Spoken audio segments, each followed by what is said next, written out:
Good evening. Welcome to Aloud at Central Library. Pleasure to welcome here tonight for what I'm sure is going to be an amazing conversation between Tom Curwen and Andrew Solomon. I remember trying on my sister's braces when I was a child and how I early learned to pounce on other kids who used the term cripple as a derogatory.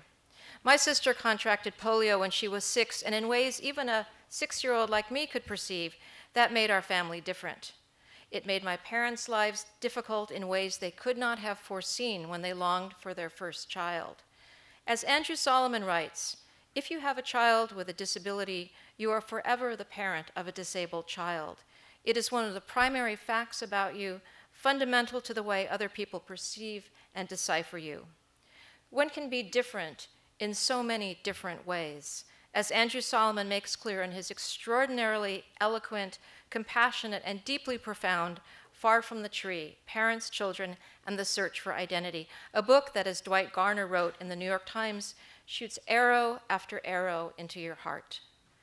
Reading this book is, for many, a life-changing experience, and Andrew deserves abundant gratitude from our society at large for having written it, as evident in the many awards bestowed upon this work: a National Book Critics Circle Award, the Books for a Better Life Award, and many, many others. Solomon is also the author of The Noonday Demon, an Atlas of Depression, a Pulitzer Prize finalist, and winner of the 2000 National Book Award, 2001 National Book Award, and he's also the author of the critically acclaimed novel A Stone Boat. Andrew's in conversation tonight with Tom Curwen, one of the most admired writers, certainly one of the ones I most admire at the Los Angeles Times. Many of Tom's features have covered the concept of difference, among them his deeply moving series on a young woman living with neurofibromatosis. He has received an Academy of American Poets Prize, a Rosalind Carter Fellowship for Mental Health Journalism, and in 2008, he was a finalist for the Pulitzer Prize. We're going to start tonight with a clip which talks about Andrew's work, and we'll roll it now, and then we'll welcome our guests. Roll it. When I was born deaf, my mother cried. She really did not see a future. The doctor said he would never amount to anything, his mental capacity would be little to none, and you should probably give him up and think about adoption. I really didn't even know that something was going on, that there was something wrong in my mind. I didn't know the word transsexual, the word transgender hadn't even been invented yet. He has a mentor that helps him. No biting, Chris. Chris probably had one of the worst diagnoses ever. Self-injurious, swollen intestines, poisons in his system, mental retardation, severe autism. And I was pretty much told to put him in an institution. When I was born, my mom refused to see me for 3 days. She was scared. Before I transitioned, I just wasn't all there. I couldn't quite share my feelings. I couldn't quite be a full member of the family. You sort of get what you get, and you go from there. And, you know, it's your choice. You want to make the best of it, you make the best of it. You want to make the worst of it, throw yourself a pity party.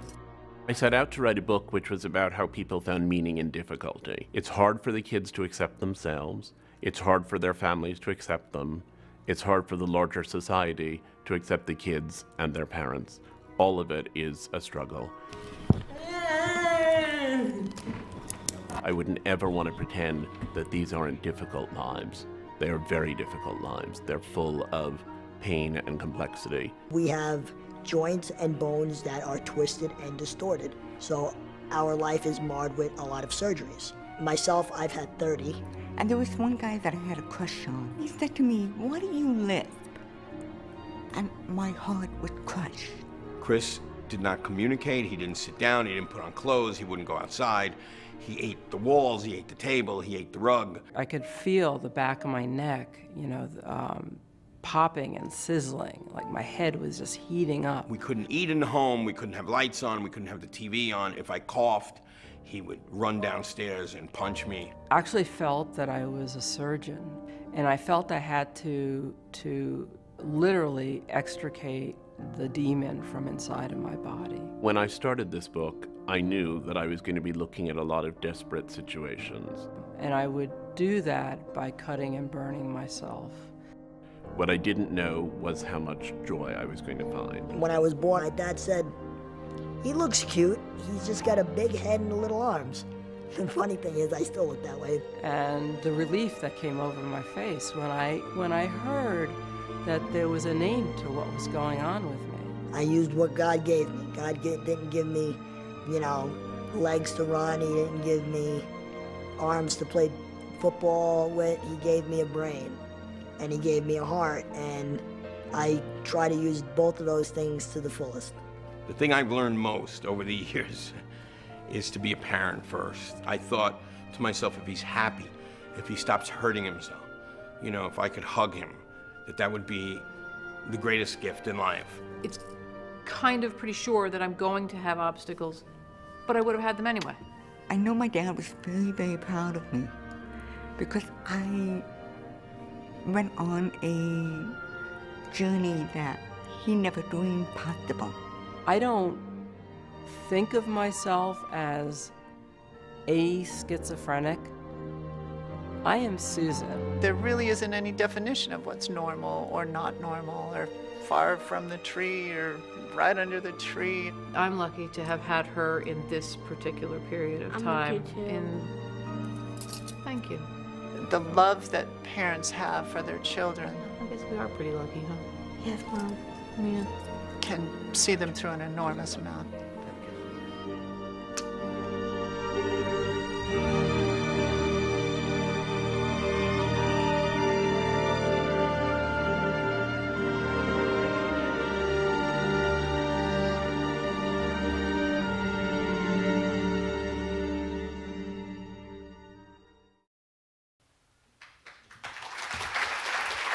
Thank you, and please welcome Andrew Solomon and Tom Curwen.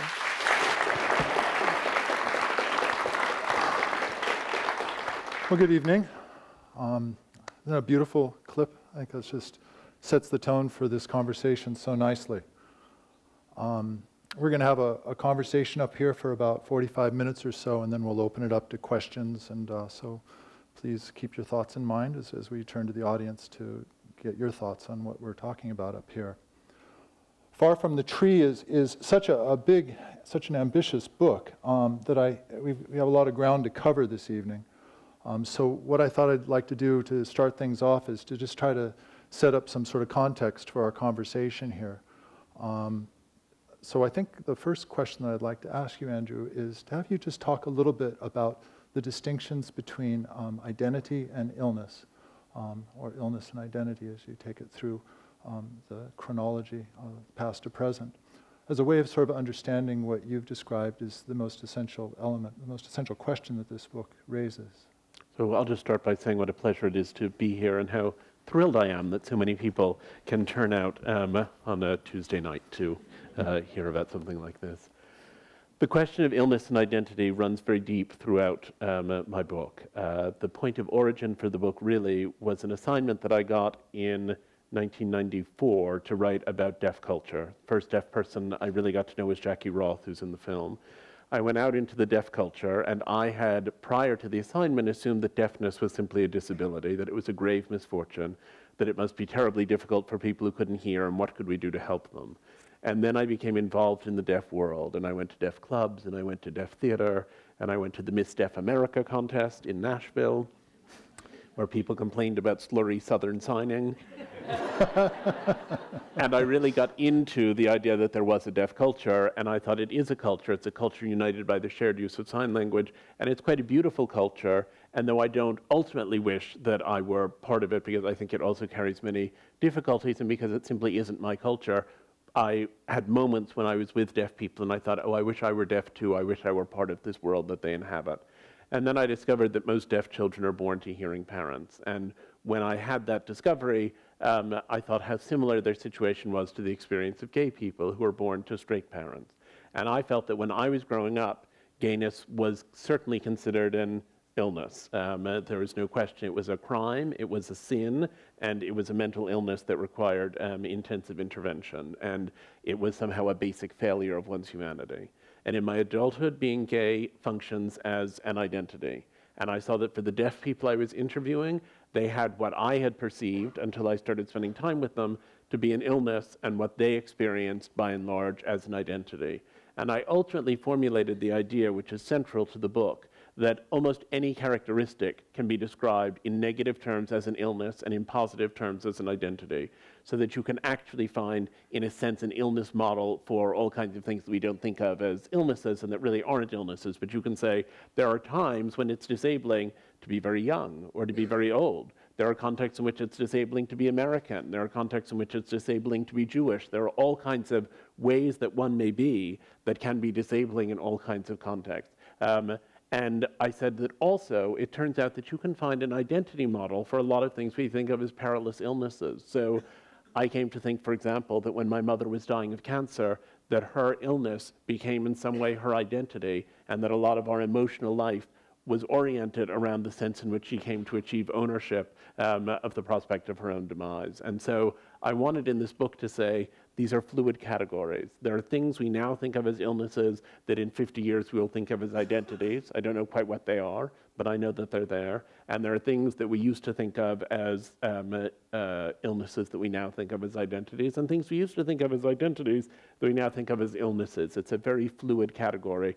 And you can have the same condition. There can be one deaf person for whom deafness is primarily a severe disability and creates a life that's miserable and constrained, and another person for whom deafness becomes an identity and the basis for all of their dignity. And you can say it about gayness, and you can say it about most of the other categories I looked at in the book. And what's so poignant about this book is the portraits of the parents who are coming to some very sort of basic, trying to answer some very basic questions about their child and how they're going to relate to their child. A lot of projection, a lot of transference that they put upon these kids as they perhaps have come to consider the world as not as flexible as we would like to think it is, as they try to protect their children against what they feel is sort of a perilous environment for differences. I guess the question that I'm wondering is, as these parents found their way, I was struck by, as I was reading the book, whether I would be able to be as brave and as courageous towards their children as they currently are. And I wonder if that question crossed your mind as you're living with these people, as you're reporting on them, and as you're spending time with them.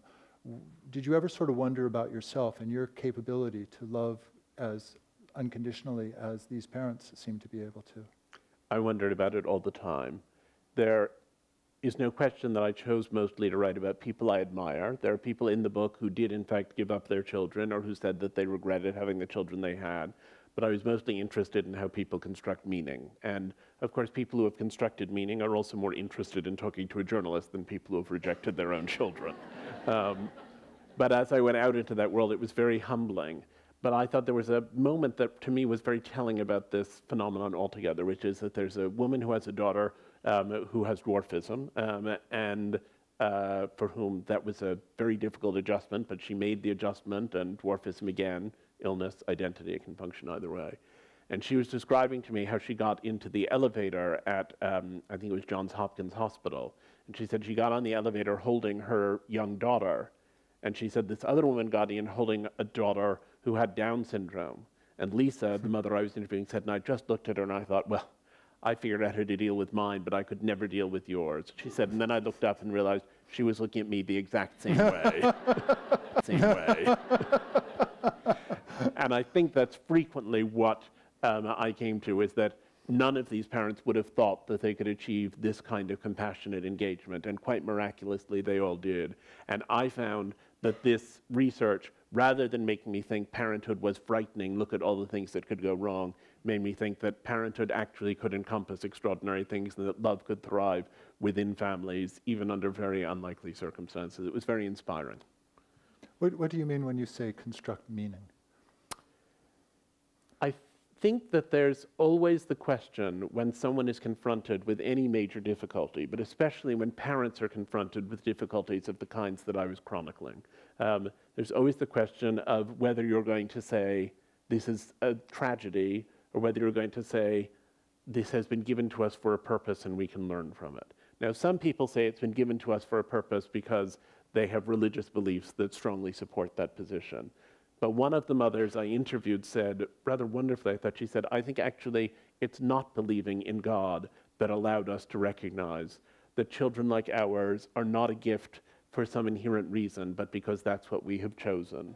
I think always of Ovid having said, welcome this pain, for you will learn from it. And I feel a lot of the parents ultimately said, we would not have chosen to have children with these challenges, but having had those children and having become deeply attached to them, as most parents ultimately become deeply attached to most of their children, they were able to say that they really loved those children and that they wouldn't want to have other children instead. They might like their children not to face certain challenges, but they were very attached to those children themselves. Yeah, it's the picture that comes across. So I don't want to get too far ahead of ourselves, so to lay out a little bit more of the organization of the book here, you say you began this with a project with the New York Times back in the early 90s or so. Right. So you've been living with this book for about 20 years.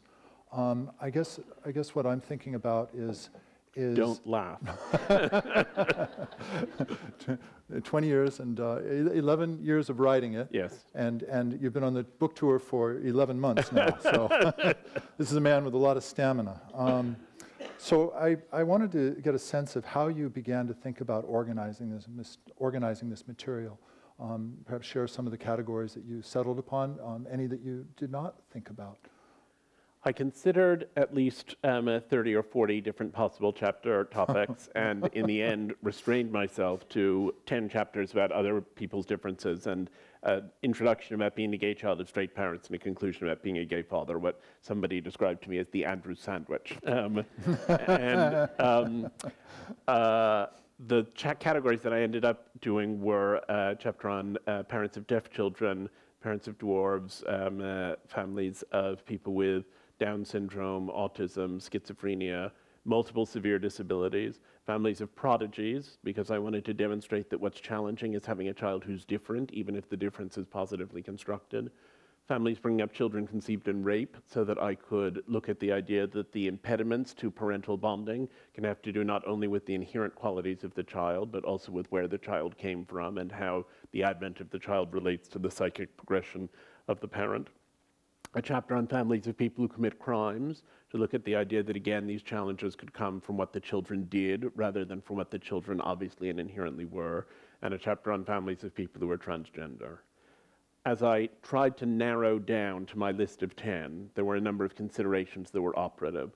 One was that I wanted to ensure that I didn't write too repetitively. So the experience of blind people is very different from the experience of deaf people, but there was enough overlap so that I felt I didn't need to do a deaf chapter and a blind chapter back to back. Lots to be done with the blind, but I didn't put it in there. I also wanted to have the first half of the book, the first 6 of those categories I mentioned, that were clearly disease entities, and the last 4 things that appear to be more socially constructed, to try to look at the different aspects of this whole problem or question of difference. And in a strange way, I put the prodigies in to cheer myself up in the middle of this whole thing. And then it turned out that the big surprise about having a child with Down syndrome or autism or schizophrenia is that actually it can be a rich and rewarding experience. And the big surprise about having a child who's a prodigy is that actually it can drive you completely around the bend. So that came into it. But those were really the sort of focusing instincts. And people write to me all the time now and say, if only you'd done a chapter about people like me, if only you'd done a chapter about this or that. I wish I could have done more. It's quite a chunky book as it is, so I had to draw the line somewhere. I did have a letter recently from someone who wrote to me and said, you covered so many categories, but I wish, and he was writing entirely in earnest, I wish you had written more about an experience such as mine, which is the difficulty you have if you are a dog person and your son is not a dog person.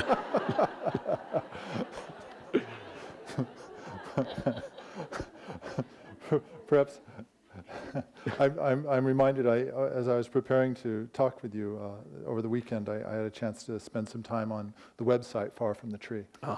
It's a really great website, by the way, so I would recommend that not only you buy the book, but you also spend some time going through the various stories presented on the website. But what's interesting is the community that's been sort of gathered, really nicely put together under one of the tabs of the website. As you're making this tour and as you're 11 months out there talking to people, this community, as it sort of circled around you in some interesting way, are you providing a voice for obviously people who have not had this voice before? The website was an enormous project, and it was in fact for the website that I started filming interviews with the people I'd talked to for the book, and ultimately I patched some of those together into the trailer that you've just seen, or rather the person who helped produce the trailer patched them together, but that was our idea. It's been great having the website because it's given people a chance to tell their stories. There's a section of it called Community Voices in which everybody can write up their stories. And then there's space for people to comment on one another's stories. And there are a lot of people who've now told me that they posted the story and they got helpful information or it led somewhere else. I was very aware in working on the book altogether that it's a book that would have been impossible in the era before the internet, because what it really describes is how people find the identity model rather than the illness model through finding community.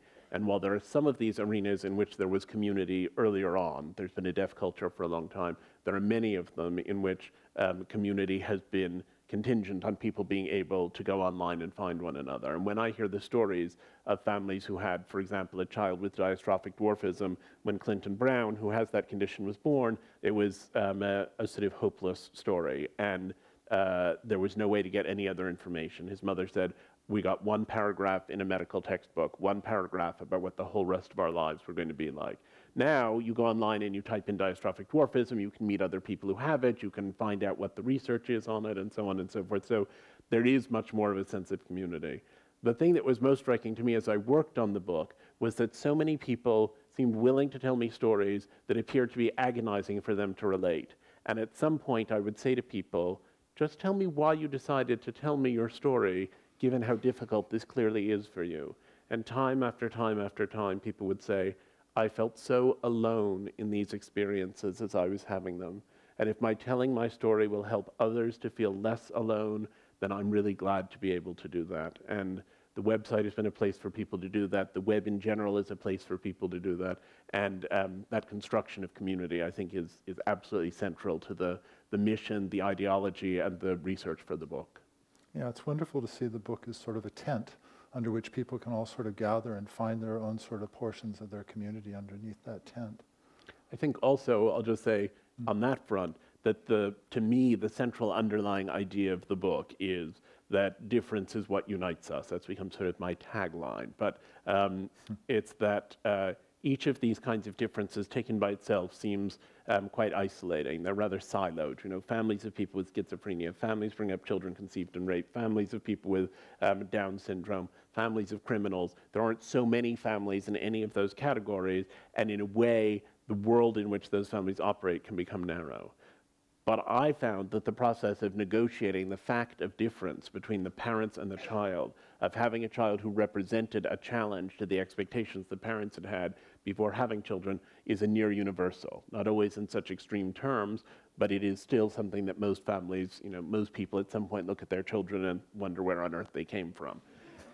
And I really felt that in looking at the situations of these more extreme parents, that my hope was to build and to establish some degree of community so that people could understand from one of these conditions to another.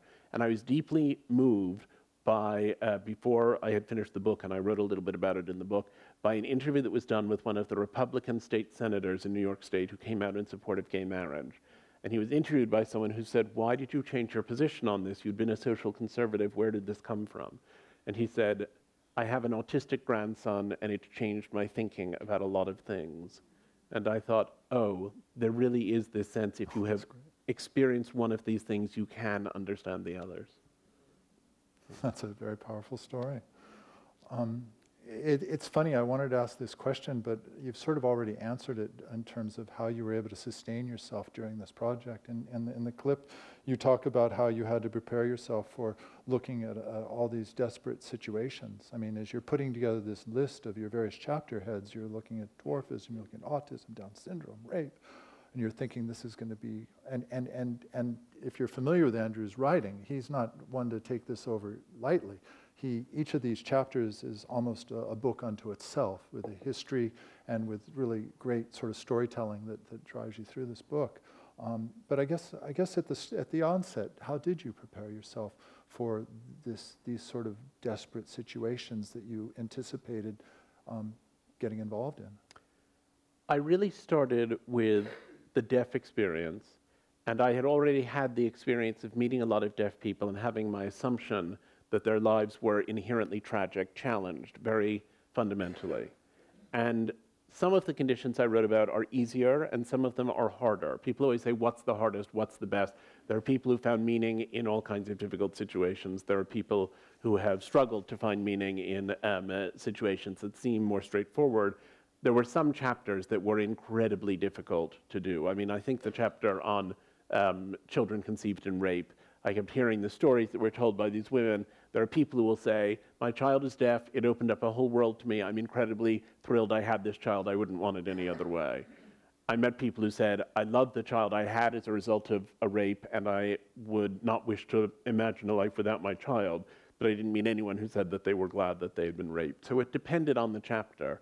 I think a lot of what I discovered was that there were people who were so besotted with their own children and with who those children were. I mean, I always think of a moment that to me sort of crystallized it. There was a family of a child with multiple very severe disabilities, who couldn't walk, who couldn't talk, who in some ways, would seem to a casual observer to be nearly inert. His family, however, was deeply committed to him and very involved, and this child died tragically through caregiver neglect. And at the interment of his ashes, his mother said, let me bury here the rage I feel to have been twice robbed, once of the son I wanted, and once of the child I loved. And that contrast was always there. And so I think people thought it sounded very depressing, and it had very depressing moments, and I looked at very difficult situations.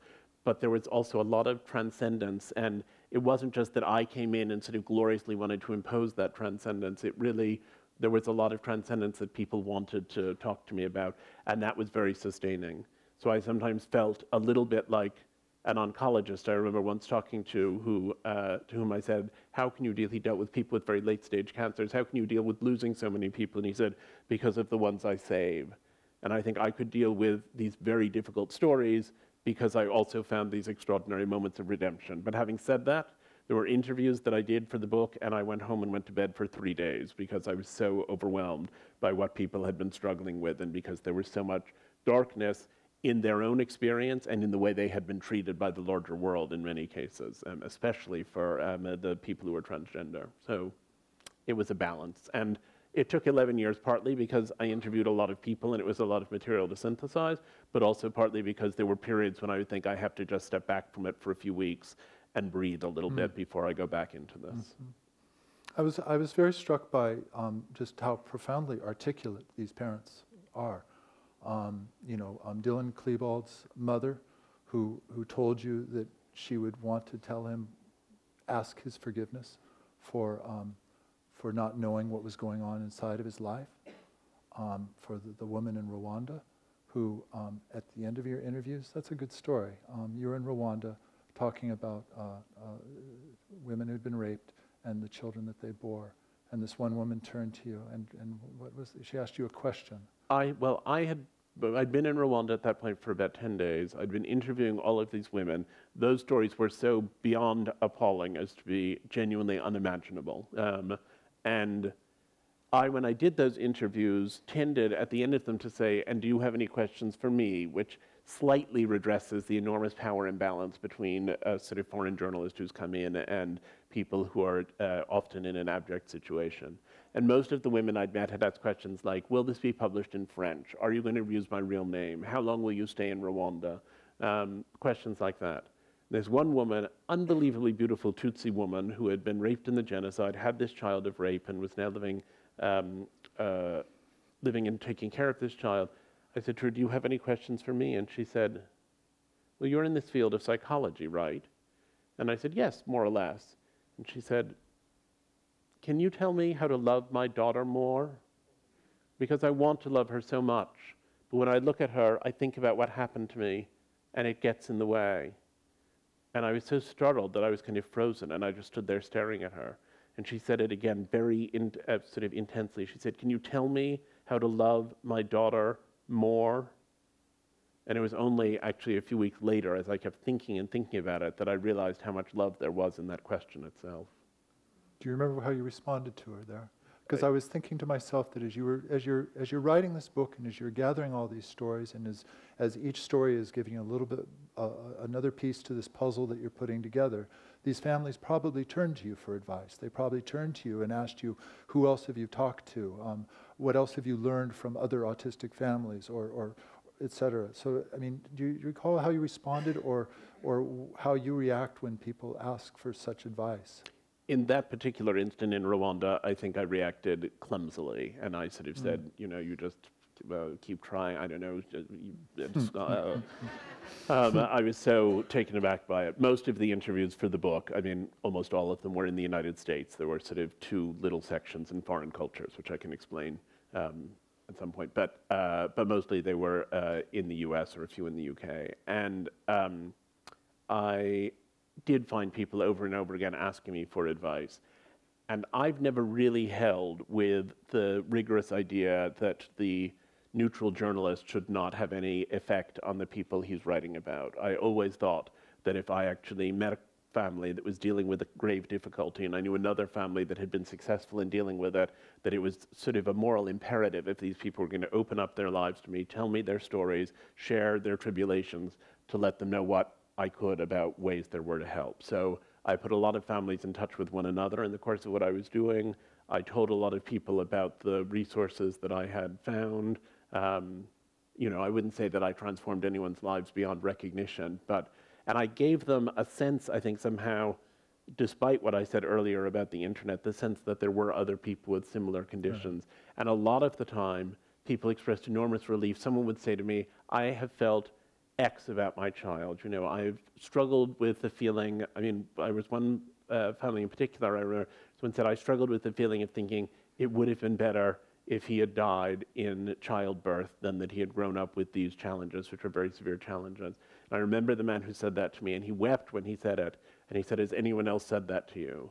And I said, actually, yes, several other people have said more or less the same thing, and several people have talked about that idea and said, but however, now if they were to lose the child, it would be a grave loss. And he said, that's just how I feel. And he was so visibly relieved by the idea that he wasn't the only one and that the thoughts he had didn't constitute some grave evil. So. These stories of how isolated these families and these children are with their disability and what they're struggling with has just raised the question in my mind about why do you suppose there's such a need to stigmatize differences and to put them in such a corner of our lives? And because, I mean, perhaps we're just all too, you know, too much of the 2013 right now, of a certain mindset that we want to be able to think about acceptance and celebrate diversity. But clearly this is an anomaly when it comes to the broad span of time. So it takes me to the notion of stigma. It takes me to the notion of why these differences have been so threatening to us that we've needed to isolate these people. Is it self-perpetuating on their behalf to some extent? Or clearly society does its own turn. But have you thought about that as you work through this material? I could just say no and move on. Yes, no, that would be perfectly fair. Perfectly fair. That was a question off the script here, so I have to be curious. Absolutely. No, I've thought about it all the time. I've thought about it very deeply and profoundly. You know, I've had this experience of being part of a group that was intensely stigmatized when I was a kid and is much less intensely stigmatized now, at least in the world I live in. And when I've done my public speaking gigs, I've frequently quoted this passage from Time magazine, the voice of mainstream America, in 1966 when I was 3 years old. And they wrote, there is, even in purely non-religious terms, homosexuality represents a misuse of the sexual faculty. It is a pathetic little second-rate substitute for reality, a pitiable flight from life. As such, it deserves no glamorization, no rationalization, and above all, no pretense that it is anything but a pernicious sickness. And I look at that as the voice of mainstream America, and I look at a year in which both the President of the United States and the Supreme Court have expressed support for gay marriage. And I think, how on earth did we make that transition? And my feeling really is that there has been a movement which has historical roots but kicked into gear in the early 20th century toward the liberation of people who were oppressed in various ways and toward the acceptance of difference. So the women's suffrage movement, I think, was the thing that set the original model, not that it didn't draw on previous things, but that really set the original model for the idea that this part of the population that had been marginalized actually deserved to have rights that were in some sense equal to those of the population that had been marginalizing. And then there was the racial civil rights movement, and I think without Martin Luther King, we wouldn't have any of the other rights movements we have in the same way, or without the entire period of that civil rights movement. And then the gay rights movement drew on the language of the civil rights movement. The tendency has been somehow for people who are in any movement that is just gaining its liberty to associate themselves very energetically with the movement toward liberty that came before. So a lot of gay rights activists have said, we're just like the civil rights people, and some of the civil rights people have been uncomfortable with that, the civil rights people, whoever one means by that. But I mean, the leaders in the civil rights movement, some of them were uncomfortable with the idea that gay people were saying that gay people were just the same as black people. How could you say that? There were all of these differences, so on and so forth. I felt as though I lived in a category that had become destigmatized, and instead of simply affiliating myself with other categories of people who had achieved a relief from stigma, I wanted to see who is stigmatized, who might actually make this transition next. And I felt that it was all of these communities of difference, positive, negative, complicated, disease, illness, identity, whatever they were, all of these categories where I thought there was the potential for that shift to take place. And I think that the change in stigma relies on 3 levels of acceptance. It relies on people achieving self-acceptance, it relies on family acceptance, and it relies on social acceptance. And I became interested in families because I think they mediate between the individual and the larger society and have an enormously determinative role, though obviously all 3 influence one another. Mm-hmm. Mm-hmm. Well, the category that does not have so much of a stigma in your book, the chapter that I found intriguing in its own right, was the one on prodigies. Temple Grandin's great line about genius is its own form of disability. Yes. So as that was a chapter that I was drawn to, but I'm interested in when you think about this book of yours, is there a particular chapter that you in your mind keep going back to, and one that you keep revisiting in your mind whose stories speak to you the most eloquently? Really, in the course of 11 years, I grew deeply engaged with all of these areas and all of these communities, and I find myself, I mean, I still have friends from every one of the chapters. There are people who I interviewed once and we had a great conversation, that was it, but there are people I've kept closely in touch with from each chapter, and so I'm involved in the lives of people who are negotiating these various things. The chapter on prodigies, as I said at the beginning, I put in partly because I wanted to look at the idea that it's difference that's challenging, and what I found was that in the same way that it's difficult to have the mind of a 6-year-old in the body of a 30-year-old, it's rather difficult to have the mind of a 30-year-old in the body of a 6-year-old. And a lot of the time, the parents were dealing with the same problem as in the other chapters, which was asynchrony, the sense that their child either spent time with intellectual peers who were uninterested in someone at that stage of life, or with age peers who had no idea what the person was talking about. And I found that for a lot of those families, having a child who's a prodigy is less sad than having a child who's massively disabled.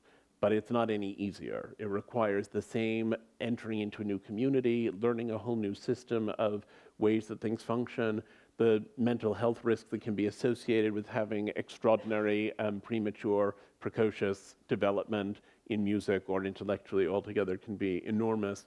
There's the same sense that often there's a weird dynamic which echoes dynamics that exist in disability between the parents who are trying to figure out how to respond to this child who is incomprehensible and the parents who are in some ways exploiting a child and trying to make him into something he isn't. That tension of who is the child really, what are the parents doing? It just, the parallels were very persistent for me. So, and I love the fact that some of the people who were interviewed for the chapter who said to me, I don't really understand what I'm doing in this book as you describe it, have since said that they really do see the parallels. And the mother of one of the prodigies, who didn't particularly know the rest of what I was doing, but whom I was interviewing, I mean, she knew the general idea, but we were talking about Drew Peterson. We were talking about the experience of his brother and what it was like for his brother to have a sibling who is such an extraordinarily accomplished musician at such an early age and who has played very, very beautifully. And his mother said, I think it's very much what it would have been like if his brother had had a wooden leg, in terms of the amount of energy and attention it took, the amount of confusion, the amount of accommodation it required from the entire family. So I ended up seeing it all. It fit together rather neatly in the end. I'm most intrigued at that moment that occurs in these families' lives when they suddenly have sort of an about face towards their child's disability. For instance, I'm currently working on a story about a young man with autism, and as the autistic community knows, it's very common for these families to be running out and doing whatever they can under the quickest amount of time to see if they can get their child into the therapy, get them under hormones, get them under a gluten-free diet, do whatever they can to curb the encroaching autistic symptoms. But then in this one particular family's case, it's extraordinary the moment when suddenly that transition, suddenly that fighting against that diagnosis seems to sort of stop, and that moment of acceptance begins. Sort of a road to Damascus kind of moment, when suddenly they recognize the fact that this isn't something that I have to fight so much against. It's something that I can actually incorporate into my life. I think that really draws on a central experience in parenting in general. Parenting involves two impulses which don't always correlate very well. One is that we change our children. We educate them, we try to teach them values, we teach them to brush their teeth, we do all kinds of things. We don't leave children in a state of nature. Parenthood is precisely about not leaving your child in a state of nature. It's about doing all these other things instead. But it's also important for parents to accept their children for who they are and not to make their children feel inadequate in their basic selves. Now, there are some areas in which it's very obvious that you want to change things. There are some areas in which it's very obvious that your child is who he is and you simply need to accept it. And then there's an enormous range of stuff in the middle in which it's not clear whether the thing you need to do is to say, you're fantastic being exactly the way you are and I'm just going to make the most of it, or saying, come on, let's see if we can fix this and make things better. And that stuff in the middle territory can be very difficult to negotiate. And for a lot of these parents, they started off thinking, I have a child with autism and I need to make the autism go away. And I'm going to try every single treatment that's out there, and my child is going to be one of those miracle children who gets better. And autism is especially tricky because there are some people who seem early to have rather severe autism and who end up being highly functional and well integrated. And there are other people who never seem to shift in their sensibility in any way. I mean, it's a very mixed prognosis for people with autism. But a lot of the time there is a moment when the family finally says, actually, we aren't going to be able to fix this. And if we aren't going to be able to fix it, then we should learn how to make some kind of reasonable peace with it. And that reasonable peace sometimes actually blossoms into, as in the case of the young man you were describing, a kind of celebration of who the child really is. And what the family can be. Yes. That, I think, is that great moment when suddenly... And that the family, I was just going to say, and that the family not only finds meaning, you know, it's not just that the parents find meaning for themselves, it's that the parents then think, oh, part of my job is to help this child to find meaning in his own difference. And while parents can't entirely do that, they can help a lot in that direction. Yeah, that was one question as I was reading this book, is just understanding. I mean, we talk a lot about this from the parent's point of view, but certainly from the child's point of view. The pain of a child who is facing the disapproval of the parent, the pain of the child who's not being accepted by the parent, who can read in the parent's look the disapproval of the choices or the quality or character that they are. I mean, this is what I find so, it's such a complicated dynamic between parent and child, and that need for acceptance and that tension between whether you can be accepted by your parents or whether you can't. I was interested in this book too, the role that faith plays in these families and helping them make that transition. Or perhaps it was never a transition to begin with because they had that faith to start with. What did you come to understand about the role that faith played in helping parents accept their children? I saw that there were parents who responded very readily to these challenges because, as I said earlier, they thought God had a purpose for them in what they were experiencing. I found that there were people who spoke about suddenly having a sense of a need for religion. There was one mother, for example, who described having never been very religious, deciding when her son was 3 months old she was going to have him baptized, and running in and telling her husband, we have to do this right away. And she said she didn't know why it was at the time, and afterwards she said it was because I needed to prove to myself that he had a soul and that he was a human being. And that was a way of formalizing that and announcing it. What I saw overall was that faith could be the locus of extraordinary charity, perhaps the greatest charity and kindness and generosity and acceptance, and that faith could also be the place of the most bigotry, intolerance, and cruelty. And the chapter in which that opposition surfaced most significantly was the chapter on people who are transgender, where I had on the one hand the story of a woman I interviewed who had adopted 3 children, all with very severe disabilities because they were siblings and they had been abused by their mother, who was schizophrenic but fed them her antipsychotics instead of taking them herself. It's a terrible story. Anyway, she adopted these children, one of whom ultimately proved to be transgender. She lived in a small town in Tennessee, and when she went and told the school that her child would be attending school as a different gender the next year, she began getting calls from the members of the dominant Baptist church in her town, threatening to kill her and to kill her child, and to take that child and make a real woman out of her if that's what she wants, and so on and so forth. And there were these horrifying calls, and she eventually got a call from the pediatrician who said, I was at church and we were not discussing whether, the people there were not discussing whether to kill your child. They were discussing when to do it and what to use for that purpose. And if you're interested in your child's survival, you'd better get out of town right away.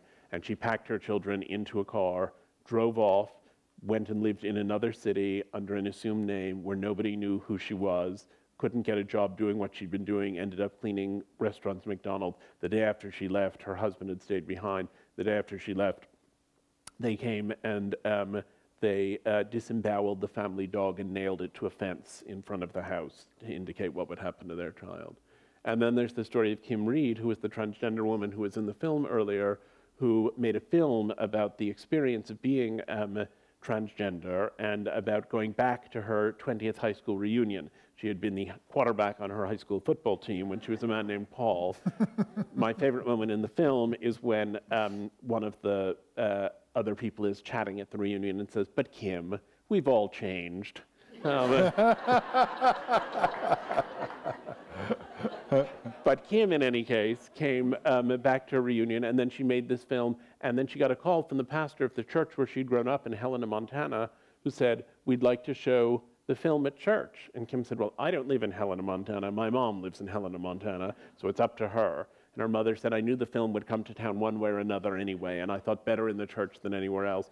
And they ended up having a weekend in which on Friday they showed the film, and on Saturday they had seminars to discuss the issues that it had brought up.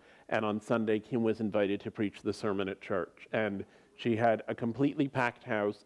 The pastor told me that she had never seen the church more full except for Christmas or Easter. It was sort of standing room only. And when she finished giving this sermon about the prodigal son, but the idea of being welcomed back after having gone into a distant country and done unknowable things. When she finished her sermon, the entire church stood up and gave her a standing ovation. And the feeling of embrace and the feeling, as one of the people said, if she's had those difficult conversations with herself, the least we can do is have them with her, was one of the most inspiring experiences I had in working on the book. Wow.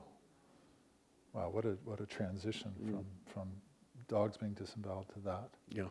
Wow. So it leads me to wonder, we were told in this clip that there is no definition for normal.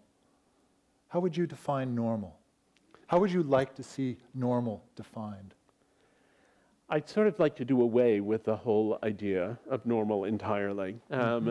I think that an enormous number of people, I think almost everyone differs significantly from their own idea of normal, and that most people have a sense of inadequacy and woe attached to those deviations. And I think that that frequently plays out in a tragic fashion within people's lives. There was a lot of argument against the Human Genome Project from the disability community on grounds that the Human Genome Project implied that there was a correct genome and that you could then measure everyone's variations from it. And they pointed out that there's nobody who really has that correct genome. Now, I don't want to get into the sort of subtleties of genetics as a science, but I think the basic idea that everybody is constantly thinking, I should be hewing closer to the norm is dangerous, and the idea that people think others should be hewing closer to the norm is oppressive. And I think it ends up, the idea of normal, damaging people because of the way they see themselves and damaging the way that they interact with other people. I really went into this book partly because I have some counterphobic tendencies, fear of heights, so I went skydiving. Disabled people made me kind of uncomfortable, so I wrote this book. You know, it's a little bit lunatic, but I really found it was amazing how many people, I went to my first dwarf convention, and I could feel sort of, my irony thing going up to sort of make all kinds of jokes about it. And then a lot of the people I was looking at ended up being friends of mine. And I have to say, when I started working on people who are transgender, I thought that was really pretty far out there. And now some of those people likewise are friends of mine. And I just feel the more that one can let go of that idea of normal, the better one can do. You mentioned Sue Klebold, the mother of Dylan Klebold, who was one of the perpetrators of the Columbine massacre. And I loved something that she said to me. She said she worked in a building in which there was also a parole office. And she said, before Columbine happened, she said, I would shrink into the corner of the elevator when the people got on who were going up to the parole office, she said, because I was so afraid of them. She said, and after it happened, I thought, they're somebody's children, and they're not so different from what my own son was like. And I said hello to them when they got on the elevator. She said, so even though what happened was so awful, she said, in that regard, it was liberating, that I no longer thought that they were different from me. And I thought that was really the message of the book. Even the most horrific thing can break down that sense of normality and be a vast liberation. That's beautiful. Nice. Nice. I have one more question, and then we'll open it up to you all. So what I find so entertaining and wonderful about your books is you're bringing in your own personal story. The Noonday Demon and now Far from the Tree. In the final chapter of Far from the Tree, you and your husband have a baby boy. And at that moment in the delivery room, you had a bit of a scare when you were wondering whether your child was going to be, how do we put it, normal or not. But very, very human. I mean, this is what's so great about this book is that Andrew owns up to his own sort of questioning and his own sort of humanity in the course of understanding the subject in the book himself. But in the course of in that moment, you're waiting for the results to come back, and you ask yourself, the question you ask yourself, how do I love? No, not how. Do I love this baby? I thought that was such an amazing moment in the book. Profoundly honest, a difficult question to ask. Can you talk about that a little bit? Was that a moment of sort of naive sort of distancing, perhaps? I don't know if that's not quite the right word, but is that a moment of distancing, a sense that you don't have any choice whether you're going to love this child or not, but you ask that question anyway? So our son was born, and the day after he was born, the pediatrician came in and said that she was concerned because he wasn't extending his legs correctly, which she said could reflect brain damage, because insofar as he was extending them, he was doing so asymmetrically, which he said could reflect a mass in his brain, and because he had a large head, and she thought he should be tested for hydrocephalus. And there I found myself, having worked on this book about how much meaning people found in the experience of having disabled children, and suddenly I was confronting this possibility myself. And like all parents, time out of mind, I wanted to protect my child, and I didn't want him to be disabled. But the point that I think you're talking about is that I felt that I didn't want him to be disabled for two reasons. One was that I didn't want this poor little newborn to suffer, and the other was that I had seen how much work it is to be the parent of such a child, and I wasn't sure if I was up for it or if I would be able to do it. And I didn't have, I must say as a parent, I know people who've said, the second I beheld my child, I suddenly knew that my whole destiny in life were with this child. And I loved my children, and if they had told me that day, you have to give up your kidney in order for him to survive, or even both your kidney, you know, I would happily have done it because I knew that that was what should be done. But I didn't have this sense of sort of overpowering adoration. It set in for me gradually over a course of time. And in that first day, I found myself thinking to myself, what am I prepared to go through? But I knew that I had agreed to do this thing. I had decided to have a child. We'd gone about it very deliberately, and that if I had a child who had a difference, I would have to engage with that child. And my question, in a way, wasn't so much, do I love him, though that was part of it. It was the feeling that I must already love him, because I found myself, when all this stuff came up, trying to distance myself. And I thought, how can I be distancing myself from this person who I just met 6 hours ago? But already there was the sense that there was that bond that required distancing. But most fundamentally, I was looking at the idea that if he was going to have one of these differences, that would be his identity. And if that was going to be his identity, it was going to be my identity, and that was going to be an enormous and overwhelming and complicated adjustment. Parenting altogether is an enormous adjustment. That was going to be a huge adjustment. And I had to keep wondering whether I would have the strength that these parents had had. But it was the odd feeling of feeling one's fate is so bound up in someone over whom already we had no control over what was happening to him. He was strapped into the MRI machine. He went for a CAT scan. He had an arterial blood draw. All of these procedures were happening. And I had a feeling really of despair about it, but also the knowledge that I would somehow get through that despair and that we would make this happen. So it wasn't so much that I felt, or it wasn't only that I felt, well, I already love this child. It was also that I felt, I will love this child so much. And I thought, and if there's something wrong, that will be a locus of intimacy for us, as it has been for so many of these families, rather than a locus of disaffection and breakdown. And then at the end of 6 hours of going through all of this and being in a state of sort of panic and misery and anxiety and everything else, we went in to see the pediatrician, who said that the tests were all normal and that he was now extending his legs correctly. And when I asked her what she thought had been wrong in the morning, she said she thought he had probably had a cramp. So. And now George? George is 4.5. He is. And you probably can't wait to get back home to see him. It's true. I had a lovely bedtime phone call just before I came backstage, and it's now, it's what book are you reading to him? He's in a Winnie the Pooh phase, and I was a great Winnie the Pooh fan as a child, and my father used to do different voices for all the characters, and now I do all the different voices. Are you as good as that? And so he'll decide. Exactly. All right, thank you. So let's open this up.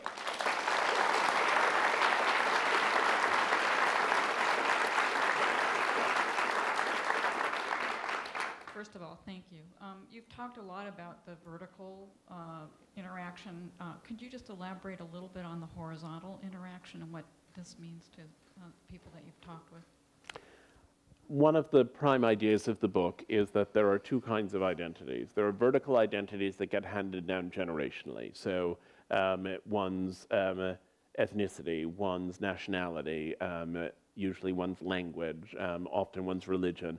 These are things one has in common with one's parents.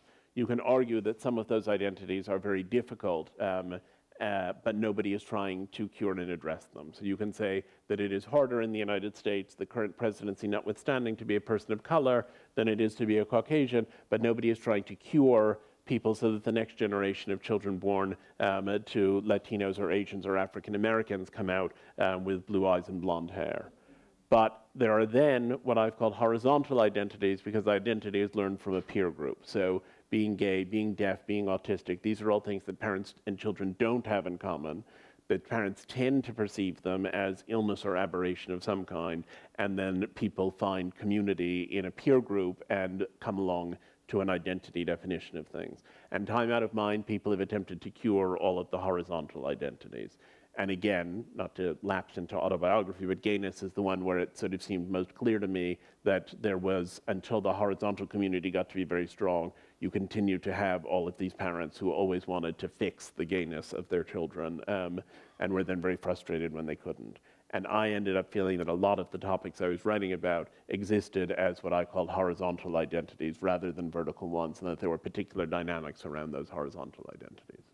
I thought it was particularly interesting in the book the way you describe how you were dyslexic when you grew up, and you and your mother worked very hard at trying to, and solving that, curing that. Right. And then when you came out, it was obviously a different sort of model that you had to figure out. Well, I think the problem, in a way, was I did have dyslexia when I applied to elementary schools. I was told by many schools that I would never learn to read or write. And I've had many problems in life, and that's not one of them. But I feel like my mother worked with me very hard on coming up with strategies to compensate for the dyslexia. And if I inscribe anyone's book tonight and reverse the letters in your name, you'll know why, because it's still very difficult for me in writing by hand. But we worked very hard on the dyslexia and succeeded.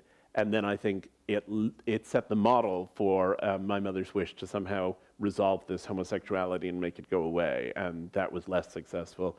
And it left me with the feeling that we really, you know, it's hard to understand what you can cure and what you can't. And I said in the book, and I believe it's firmly true, if the homosexuality had disappeared easily, but the dyslexia had been something I could never compensate for, I would have an identity as a dyslexic and not an identity as a gay person. So the things that are not changeable are the ones around which one forms an identity, by and large. Yeah, good. Yeah. On your right? Yes. Did your work on this book affect your feelings about abortion? My work on this book included a great deal of thinking about abortion. It's a theme that comes up in chapter after chapter after chapter. One of the things that I urgently wanted to preserve was my belief that the decision to terminate a pregnancy rests squarely with the couple who have produced that pregnancy, and that I believe in unfettered access to abortion without a great deal of regulation about why you're having an abortion or any of the rest of it. So I wouldn't want the fact that I said some people who have brought up children with Down syndrome have loved bringing up those children to mean that other people have to do so. And I wouldn't want the fact that I said some people who have children conceived in rape have loved those children to mean that those people who have been raped don't have access to abortion. There should always, I think, be that access. What I hope that the book has perhaps done is to complicate the question in some people's minds, not of whether abortion should be legally allowed, because I think legally there's no basis for compromising the legality of abortion, but that will perhaps cause people to think about it differently. And I've had several people who have written to me and said, I found out I was carrying a fetus with such and such a syndrome, and I was trying to decide whether or not to terminate, and I really didn't want to, and reading your book helped me to feel good about that decision. And I was glad to know that the book could have that effect. But as I say, I wouldn't ever want it to be taken as dictating what people should do. I sometimes feel as though there is the pro-choice movement, but often people make decisions in a vacuum. They have no idea what it would be like to have a child who is different in any of these ways. And I think, frankly, I mean, I don't know exactly where they would have stood on abortion, but if my parents had been able to avoid having a gay child in 1963, that was what they would have chosen. That's what pretty much everyone would have chosen in 1963. So I'm aware of having sort of survived because this was undetectable and there was nothing to be done about it at the time. But I'm aware that shifts could allow people to detect all kinds of things sooner and to make all kinds of decisions. I'd like the pro-choice movement to be more of a pro-informed choice movement in which people genuinely understand what kind of lives they're opting against. And then if they want to opt against them, I think they should have complete freedom to do so. Thank you for that beautiful response, by the way. That was great. Thanks. I also wanted to thank you for the chapter on parents of prodigies. And for talking about the concept of asynchronousness, which is you talk about gifted kids, and it's such a wrong terminology. Most of us would like to see it disappear, that asynchrony is really a far more informed concept for having a child who doesn't make sense with a lot of her kids and wants to spend time with all the adults as well. And the sort of the Bible of this movement, Living with Intensity, in the introduction talks about redefining normal and how psychology, I'm trying to remember now, defines normal within physics as opposed to a life sciences realm, and how if we would redefine what normal was, you know, like how we redefine what middle class is, doesn't necessarily mean that what middle class is what is normal. It means, you know, 1%, whatever, all that. And that redefining normal is such an important thing. So I just, I'm not sure. I guess my question is, what motivated you? Because it is such a different topic, and one, personally, I've had a lot of people tell me they think I'm bragging when I talk about my daughter, and actually it's a concern. And when she was younger, there was questions around autism, and Temple Grandin was a big inspiration, and you know, the spectrum from Asperger's to giftedness it's a very muted line, and I'd love to hear more about that. I had done an article for The New Yorker about the pianist Yevgeny Kissin, and when I did it, he was still, I mean, he was in his early 20s at that point and was sort of setting the world of classical music afire. And I wrote about the question of what is a prodigy and where does being a prodigy come from and so on and so forth. And then I didn't think about it terribly much after that. I mean, I like music, and so I went to concerts and so on, but it wasn't a big focus.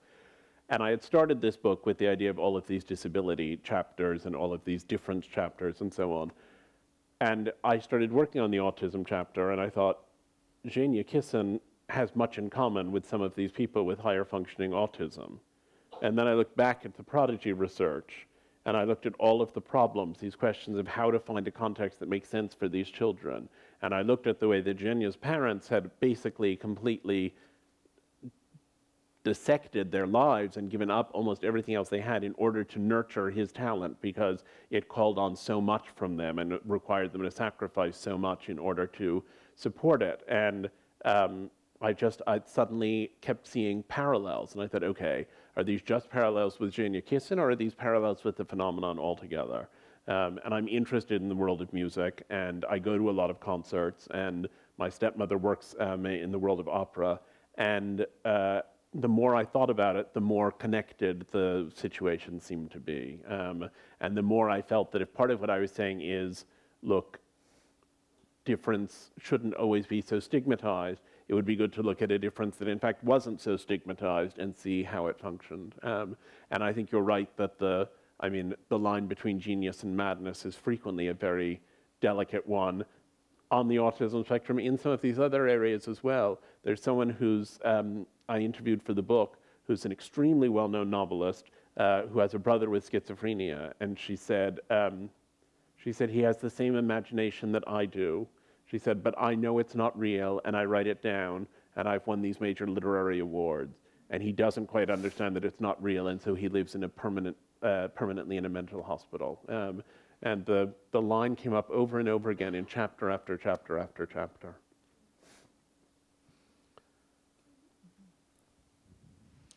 Hi, first, I'd like to apologize to the audience and to you for making it distractible when I was taking notes.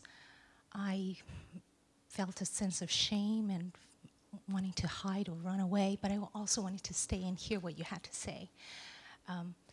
But I was wondering if, in your interviews, if you had that kind of rapport where the parents or the family or even the individual himself or herself felt a sense of shame for their behavior and having to apologize, or feeling like they needed to apologize for their behavior to the public, to the community in general.